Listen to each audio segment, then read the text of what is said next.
Anthropic just built a watermark into every word Claude writes. Their own documentation admits it can't tell if a human wrote it, and that's now your business's problem, not theirs. Here's what happened, what the watermark can and can't do, and exactly what changes for your business right now. Whether you're running content out of Sydney, New York, Austin, Dubai, or Bangkok, on a blog post, a pitch deck, or a training module Claude helped write. On the 2nd of August this year, new European Union rules came into force, requiring any company building generative AI to mark its output so it can be detected. Anthropic didn't stop at the minimum. Every Claude model launched from that date carries the watermark everywhere it's used, worldwide, not scoped to Europe. There's a second date buried in the announcement that most coverage skipped. Anthropic has committed to extending the same mark to its older Claude models too, by the 2nd of December, covering everything already on the market before the rule existed. What it's chasing instead is proof, whether the words on a page came from a person. And that part is shakier than it sounds. The method comes from Google DeepMind's SynthID technique. It changes which word Claude picks, out of several equally good options, using a hidden key invisible to you and detectable only to whoever holds it. That sounds airtight until you read Anthropic's own limitations list.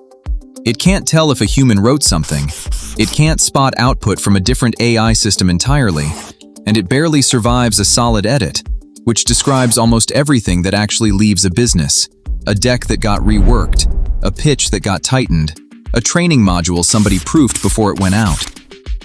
So the mark can verify Anthropic's compliance. It was never built to verify yours, and depending on where your business operates, something else already is.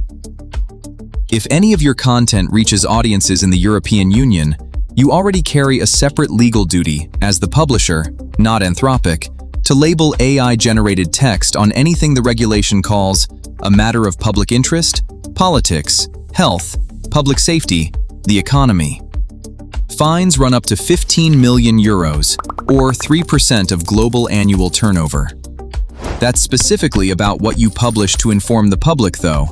An internal deck or a client pitch sits outside it. If you're Australia or US only, none of that binds you today. But wait, Australia's National AI Centre published its own guidance last November, recommending the exact same disclosure, labeling, watermarking, or recorded metadata. California's Transparency Act took effect the same day as the European rule. 3 jurisdictions, same instinct, none of them coordinating with each other. So here's the loop this whole thing turns on. The mark can't prove who wrote something, which means it was never going to be the thing that protects you, only the thing that protects Anthropic.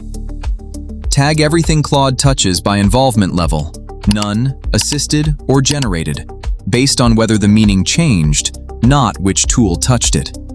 And hold anything that leaves your business, public-facing or handed to a client, a regulator, or your own board, to a real editorial standard, someone with actual authority to fact-check, alter, or reject it, not a spell-check pass before it goes out.